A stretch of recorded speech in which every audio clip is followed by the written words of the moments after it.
Man, I can't watch this nigga Harry, man. This nigga's just too cold, bro. Every time I just like he does some shit that's some just damn that's a real nigga shit and I just pause and be like, my eyes aren't worthy.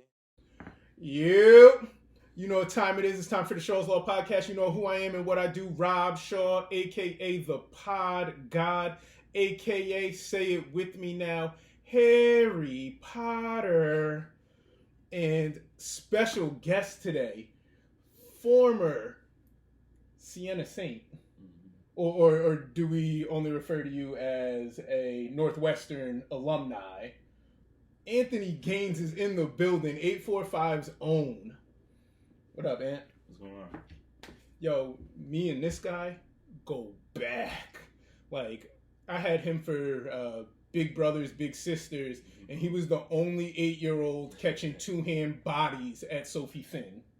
That was the time ago. But I should have known you were going to be OD then, because the other kids were, like, still touching the net on, like, 6 feet, and you were in there, ah!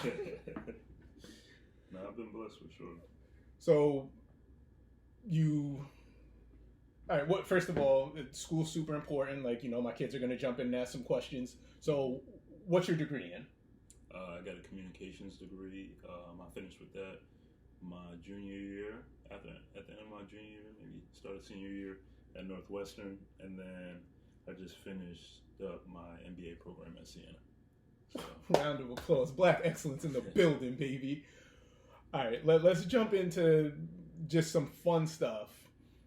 Outside of Northwestern, where you actually committed out of high school, Yep. Where were some of your favorite, what were some of the other schools you loved? Man, there was a lot, I'm not going to lie, but when I got to my Final Four was Michigan, Butler, Dayton, that had Archie Miller at the time. Mm-hmm.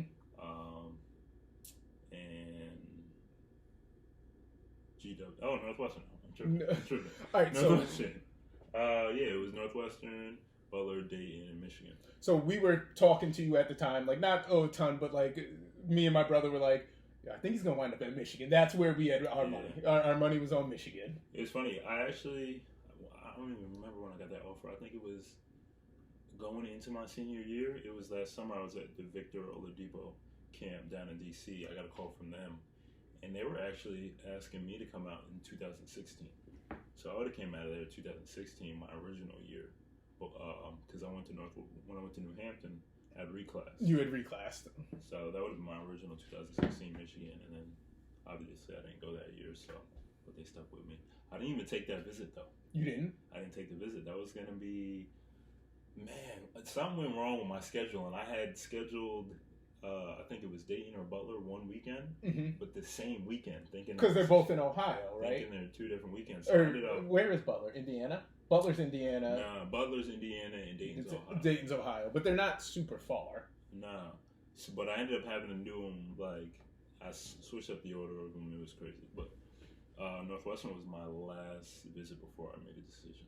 All right. Now you brought up New Hampton, and that's something I'm dying to talk about because, first of all, you treated Kingston like a JUCO. Like after sophomore year, you did 2 and was gone. Yeah. Like, mind you played varsity since probably the end of 7th grade, right? No. I think I was in 9th grade actually. I played. Nah, I'm tripping. I think it was 9th grade. I got moved up to. Son, used to be in the field house, and there was a really good team that year. Like it was Justin Robinson from Monmouth, Jordan DeSico, Philly U. Their senior year. You had a bunch of Zach Short wound up playing Division I baseball. He's in the majors. Micah Riddick played Division I baseball. Like you guys had a really loaded team, and y'all were smoking people. And I just remember being in there, and Coop would when you guys were really beating people, Coop would put you in the corner and Justin at the top, and they'd set you a backdoor screen so you could catch the oop. I got one that was their senior night. So you called one, and I remember the whole place going, "He's a freshman," and I said, "Oh, they're bugging." Yeah, I remember that. That's like one of my vivid memories in playing in Kingston. I have some of my greatest memories playing in the field house, man.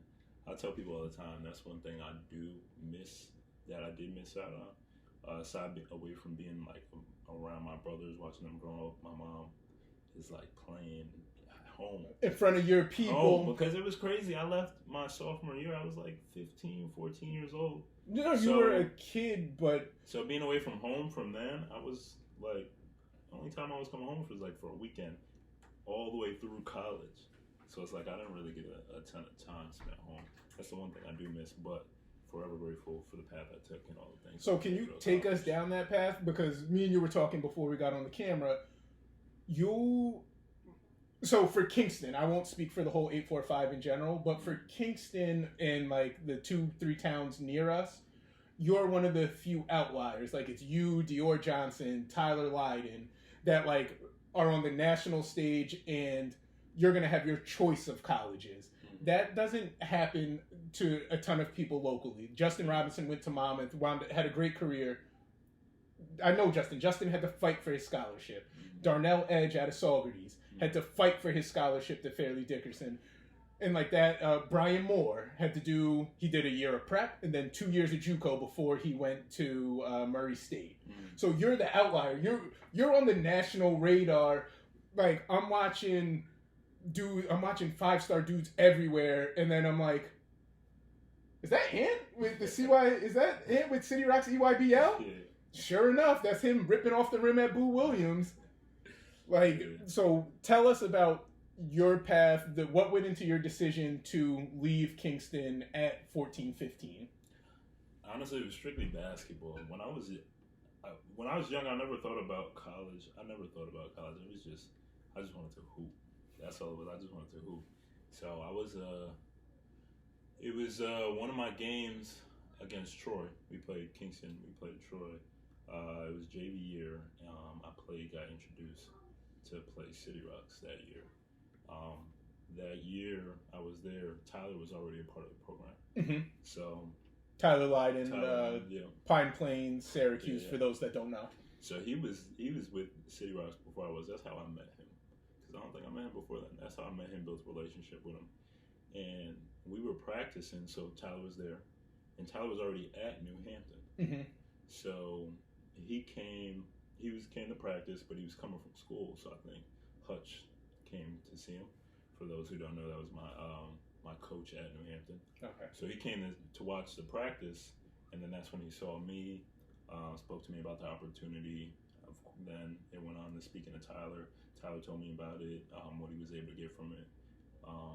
And then from there, it was just like, man, if I want to do this basketball thing more seriously, then this is where I need to be. This is the best thing for me. But yeah, no, I mean, it was strictly basketball. I wasn't really thinking about anything else. I think I came up with the decision like maybe a day or two. So wait, they offered you a chance, and you said they told me. I was up there for a practice once. He came up, talked to me. I think I was there that weekend. I came back home. I spoke to my mom about it, and we were just like, we kind of just made that decision then. I mean, I think there might have been a couple of days where I was just like, wasn't sure.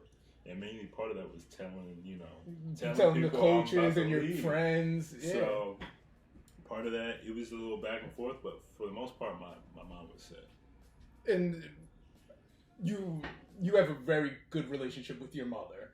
So like, so her giving the blessing probably made it 10 times easier, right? Yeah. My mom, when I got the okay from her, and my mom's always been that. She knows. She's always been in the pursuit and wanted me to do what was best for me. So once especially for a mother to not have her kid around, her oldest at that, the oldest, yeah. No, because like I know parents that struggle sending their kid away to college at 18. Here your mom is sending you away at 15. Oh, absolutely. Plus, I mean, you got to think about it. I got a scholarship to play there, but one of the things, so at Kingston I played football. Mm-hmm. And then as soon as I started playing basketball, I think it was but once I started playing basketball, I was like, yeah, I'm cool out on this. Football. So I think it was my freshman or JV, whatever, my sophomore year, I didn't play football at Kingston. But when they were talking about going to New Hampton, we're like, yeah, you're going to have to, like... They needed you to play they wanted you to play two sports for the scholarship. It would help with the paying of the Yeah. to go to school. No, that makes a ton of sense. I mean, if you factor all that in terms of that, and it was just like me, I was I took care of my brothers, fed them, babysat them, did everything. So like, for not have that for my mom too, so like, yeah, no, it was crazy. All right. What position were you in football? I was wide receiver and free safety. Were there any offers for football? No official offer, but I spoke to a lot of schools that were willing to offer. But I always you told them prior to the meetings it was I'm playing basketball. Syracuse was one of them. I'll have to brag about that a little bit.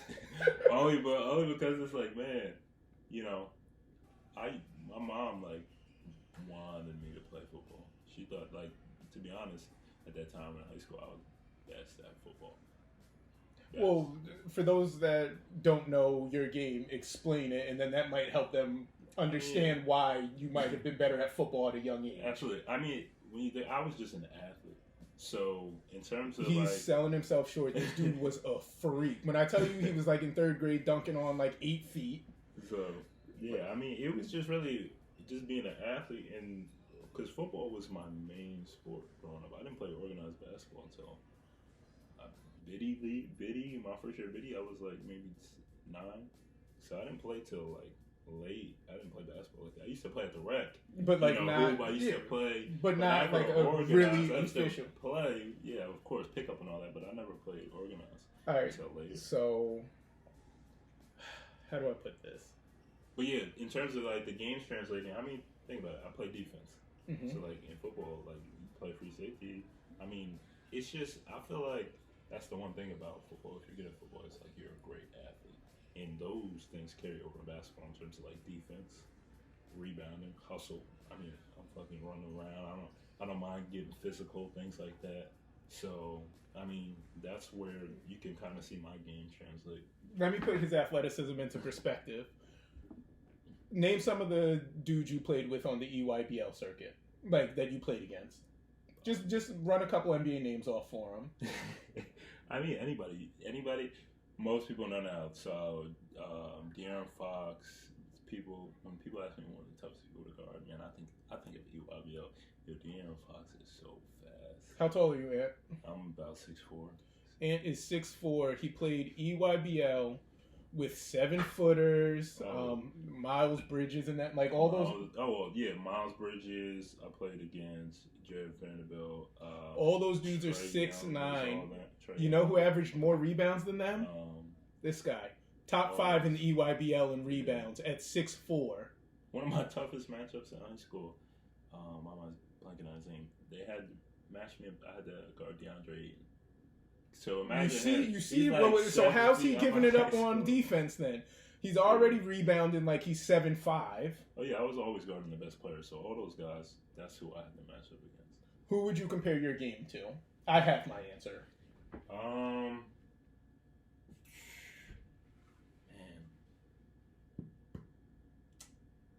I don't know. I'd probably say someone more defensive, but for me, it's Andre Iguodala. It's always been Andre Iguodala for me.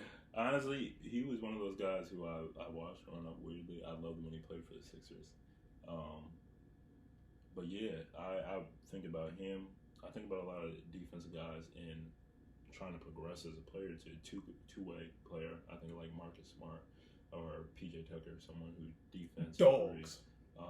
Just someone who brings energy dogs defensively, but I want to grow my game to be a two-way player as well. All right. Why Siena for post-grad? Siena, I wanted something familiar, something home, and I wanted to play for a coach I had a relationship with and knew I could trust. And I had that in Carm. Carm was one of the first people to offer me. They were in my top 5.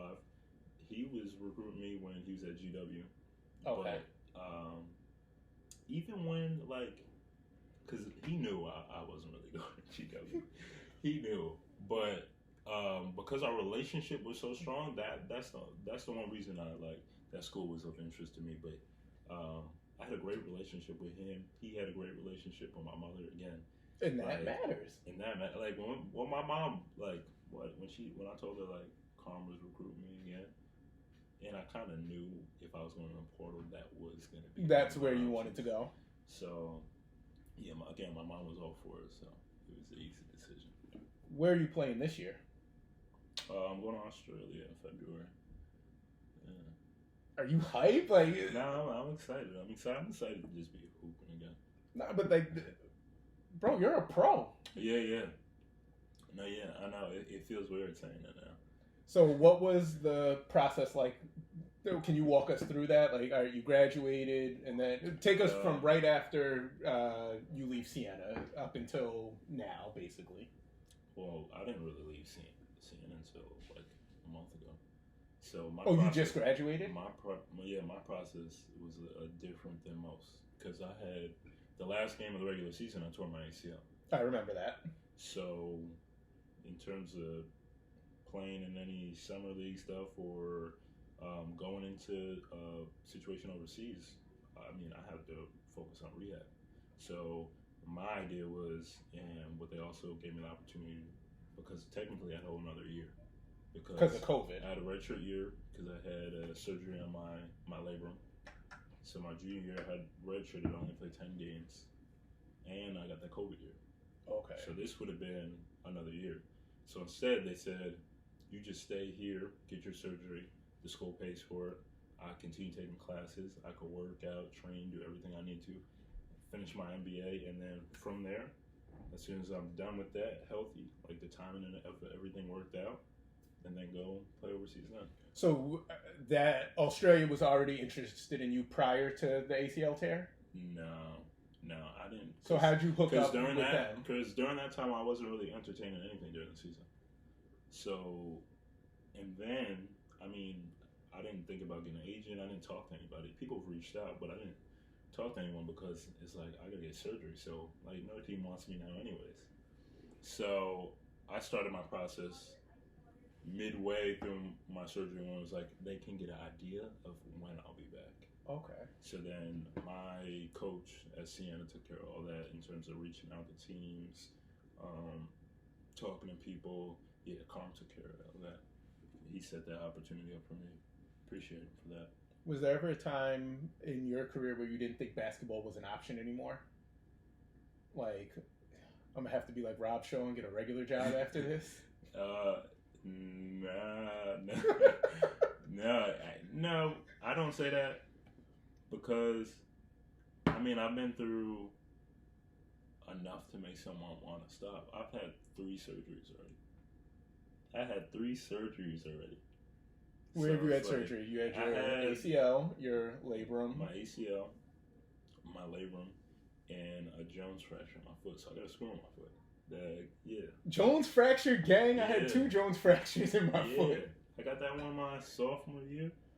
And then it was this bone, 5th metatarsal. Yeah, I did that. I think it was after my sophomore year. So yeah, I rehabbed all summer. Came back to play my junior year, and then through my junior year, starting through, I found out my labrum was torn. So then so that's why I only played 10 games, and I was like, all right, I'm gonna get the surgery. So I had rehab the whole summer to get hurt Came again. in the season and only played 10 games. I was so mad. Yo, that's tough. Like, that hurt. Sucked. I'm talking about even thinking about whether to get the surgery or not. No, yeah. Because it was like, I was in pain, but it's like, man, can I give enough to just finish the season? But also, is my shoulder's going to get worse? How worse can it get? And can I actually play? Because in terms of getting that year back, redshirt, the 10 games was the cutoff. Yeah, like you play anything more than that, they would have said. Yeah. They would have charged you a full year, right? Yeah. Which is crazy. All right, what do you feel is your best skill? My best skill? My energy. Energy? My energy. All right. Goals on and off the court this year? Goals on and off the court this year. Man, I want to play freely, play my game, play the way I know how. That's one thing I've been transitioning through from Northwestern and Siena. Is just growing and being more comfortable with the player I am and continuing to grow. So any goal is just to improve every season. So I saw the comfortability more at Siena. Yeah. And it might have been that it's closer to home, it's a little bit lower of a level. but like through the legs crossover into pull-ups, I was like, oh, we weren't getting a ton of that at Northwestern. Yeah. Like that was. But that, I've been in the lab. I'm confident. Like I know what's up. I mean, that's always been there. I've always been in the gym. It's just in terms of like going through things mentally. Like I said, I had 2 surgeries. So every summer that people are working on and stuff, I'm rehabbing to get back to 100%. So it would like put you behind the 8 ball. So like yeah, I'm coming in. Guys are for summer. I'm coming in the fall. So I'm coming. I gotta hoop and build my way into a season. Like, I gotta get that back. So that was a challenging thing, being comfortable. And I had a great summer going into Siena. But it also has to do with what role you play. And the role I played for Northwestern was different than what I was asked to do at Siena. Not better or worse, just different, right? No, just at Siena, I was asked to score the ball more. I needed to. They wanted that more out of me. At Northwestern, I had those opportunities, but it wasn't as much to me because I was surrounded by other guys that are of similar. No, that makes sense. All right, we're gonna just get into some like quick rapid fire ones before we bring out the boys. Favorite? You already answered this one. All right, favorite player you played with, like favorite teammate. Man, you can list a couple if you don't want to make anybody mad. Favorite teammate? Man, I don't even know. I gotta say, I gotta go with my brother AJ. I played with him at New Hampton, and I got to play with him in college. That was one thing I always look forward to. I met him at New Hampton, and our relationship is as strong as any to this day. What's his last name? AJ Turner. Okay. Yeah. Favorite dunk you've ever had? My favorite dunk? Boo Williams. I think the 15 joint? Yeah. Which is crazy because they called the charge, so I don't even know if I could count that. Wait, they called the charge on that? So I'm gonna switch that one. I'm gonna go that senior night dunk. I'm gonna go that senior night dunk. All right. I'm gonna put up the Boo Williams one. I don't have the senior night one, but the senior night one where he catches the baseline is rough. Yeah. Couple other quick ones. Interest outside of basketball. Oh, I mean, I got an interest in a lot of things. In terms of owning my own business, but in terms of like little hobbies, I'd say like puzzling. I do puzzles now. You do puzzles? I do puzzles now a lot. I like spending a lot of my own time, like those personal interests in terms of just like getting deeper into like learning more about my mental health, how I can take care of my body. Like that's a lot of stuff I just focus on. I'm a homebody. I work on myself, my mind, my mental, and my basketball game. And then how can I improve my body and everything around that? That's all I do. All right. Best advice. Hold on. Actually, I want to bring them out for this. Mark, Rem, come here.